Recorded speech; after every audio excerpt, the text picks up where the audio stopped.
මූ උදේ ඉඳලා පුටු කකුල හදනකම් ඔබ උදේ ඉඳලා මොකද කරේ? කකුල අල්ලන් හිටියා. මූ පුටු කකුල හදනකම් ඔබ පුටු කකුල අල්ලා හිටියා. නෑ පුටු කකුල නෙමෙයි මගේ කකුල. මිටියේ වැටුණානේ මගේ කකුල උඩට තාම කකුල රිදෙනවා. අපේ දෝනිගේ මංගල්‍ය තියෙනවා.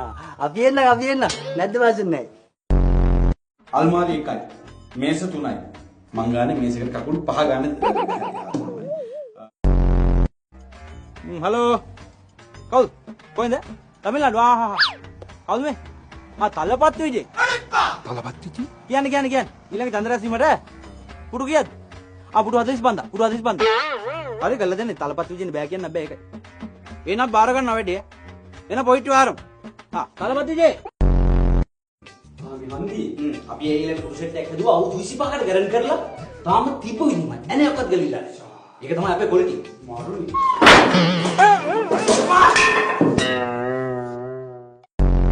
ඊට කලින් අරුවන්දේ බාම්ම කියනවා. මොකද බාම්ම නැත්නේ එම් බාම් කියලා මං ගවන්නේ නැහැ. මුදලාලි කැත වැඩ කරන්න එපා. තමසේට හනිමුන් එකට මට ඇඳක් හදලා දුන්නේ. ඔව්. එදා රෑ මේ කඩන් වැටුණානේ. මගේ මේ කොන්දත් ඉවරයි. මාර බුදියාමක් නේ මල්ලි බුදියලා තියෙන්නේ. බුදිය ගන්න. බුදියලා නම් කමක් නැහැ. නිකන් ඉඳ ගන්න ගිහලා කඩන් වැටුණා.